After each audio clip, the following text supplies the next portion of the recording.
जय जय राम कृष्ण हरी, जय जय राम कृष्ण हरी, जय जय राम कृष्ण हरी, राम कृष्ण हरी जय जय राम. अलंकापुरी पुण्यभूमी पवित्र, तेथे नांदतो ज्ञानराजा सुपात्र. तया आठविता मा पुण्यराशी, नमस्कार माझा श्री गुरु ज्ञानेश्वराशी. ओम नमो सद्गुरु वसंतु, एकेकाळी तुझा ऋतू, तया ऋतुकाळीचा मारुतू, ज्ञानवनांतू तयारी घे. एकनाथी भागवत अध्याय 4 245 ओवी नंबर. पापे पळती रामनामे, नामांकित वंदिजे यमे, गणिकेची कर्मा कर्मे श्रीराम नामे निर्दाळलेली. महायोग पीठे तटे भीमरत्यावर, पुंडरीकाय दातु मुनींद्रे, समागंत्य तिष्ठंतम आनंदकंदम, परब्रह्मलिंगम भजे पांडुरंगम. मनोजवम मारुततुल्यं वेगं, जितेंद्रियं बुद्धिमत्तां वरिष्ठं, वातात्मजं वानरहितमुख्यं, श्रीरामदूतं चरणं प्रपद्ये. वक्रतुंड महाकाय सूर्यकोटि समप्रभ, निर्विघ्नं कुरु मे देव, सर्वकार्येषु सर्वदा. पापे पळती राम नामे, नामांकित वंदिजे यमे, गणिकेची कर्मा कर्मे श्रीराम नामे निर्दाळलेली. महाराज काशी क्षेत्रामध्ये धनाढ्य सावकार होता. धनाढ्य सावकार म्हटल्यानंतर घरगच्ची अशी त्यांच्याजवळ संपत्ती होती आणि जगमान्य होता. सर्व समाज त्यांना मानत होते. घरचे लोक त्याची चांगल्या प्रकारे तुलना करत होते. प्रॉब्लेम एकच होता महाराज, त्यांना फक्त कायिक व्याधी होती. कायिक व्याधी म्हणजे कुष्ठरोग या गचकरण, याच्यामुळे त्यांच्या अंगातून पोहाच्या धारा वाहत होत्या आणि त्यांच्यामध्ये जंतू पण झाले होते.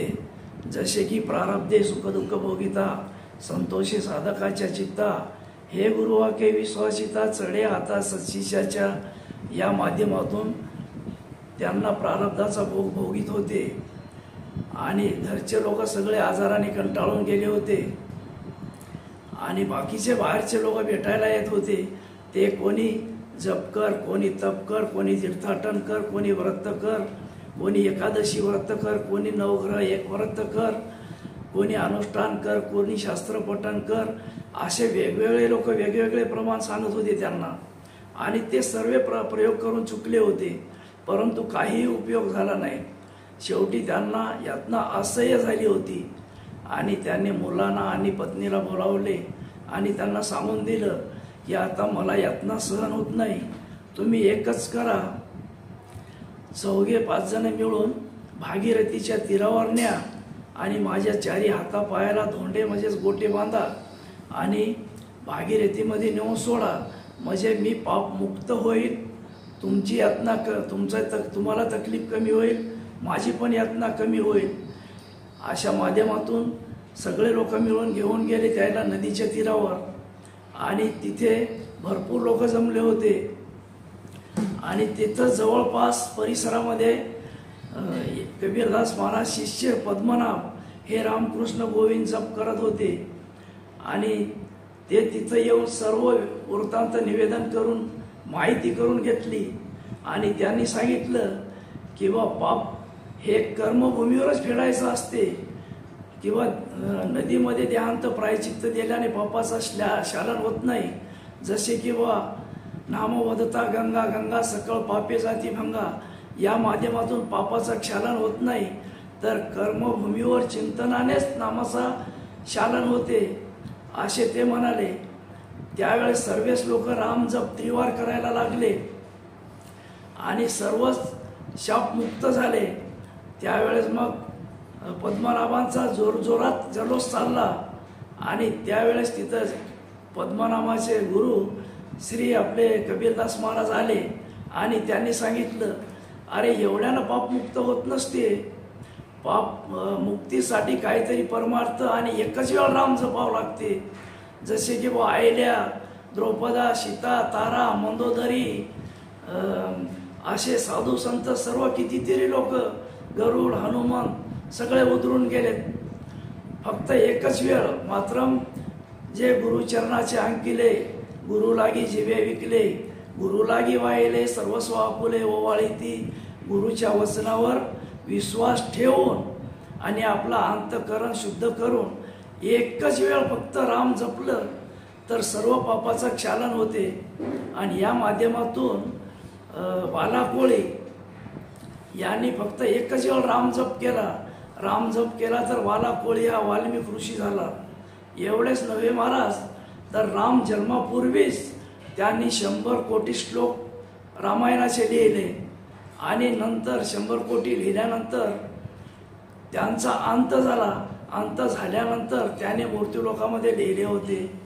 तर मृत्यूलोक म्हणले की बा हे 100 कोटी श्लोक आम्हाला द्या. आणि त्यांचा देह पृथ्वीमध्ये गेला. धरणीमध्ये गेल्यानंतर पाताळी लोक म्हणले हे 100 कोटी श्लोक आम्हाला द्या. आणि नंतर ते त्यांची आत्मा स्वर्गामध्ये गेली. ते लोक म्हणू लागले स्वर्ग लोक किंवा 100 कोटी श्लोक आम्हाला द्या. आणि ही सगळी कंप्लेंट शंकरजीकडे गेली, तिन्ही लोकांची भांडण. त्यावेळेस शंकरजीनं तिघांनाही समजावून सांगितलं, तुम्ही असे काय करू नका, तर तुमची तिघांचं सात्वन्न मी बराबर करतो. 33 कोटी श्लोक तुम्हाला तिघांना वाटून देतो. आणि दिले 33 कोटी श्लोक वाटून दिल्यानंतर 1 कोटी श्लोक राहिला. नंतर त्यांनी 33 लाख तिघांना वाटून दिले. नंतर राहिला 1 लाख.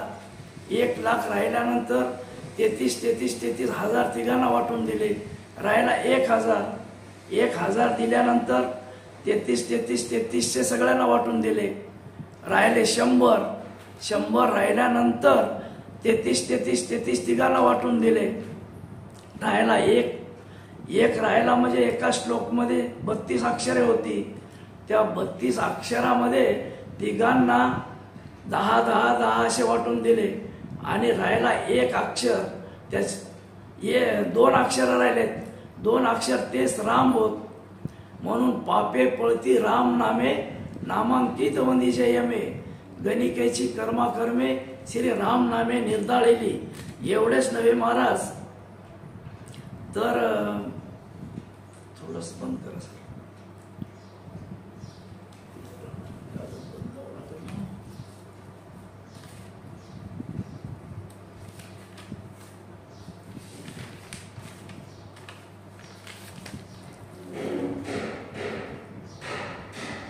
अंतकाळी देवा व्हावे तुझे स्मरण, राम राम म्हणता जावो माझे प्राण.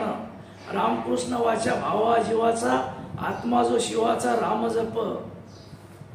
रामकृष्ण उच्चार अनंतराशी तप, पापाचे पळती पुढे. एवढेच नव्हे महाराज, रामकृष्ण नाम सर्व दोष हरण, जड जीवा तारण हरी एक. एवढेच नव्हे महाराज, तर जब तक रहेगी जिंदगी फुर्सत नहीं काम से, कुछ ऐसा समय निकालो प्रेम कर लो राम से. जय जय राम कृष्ण हरी.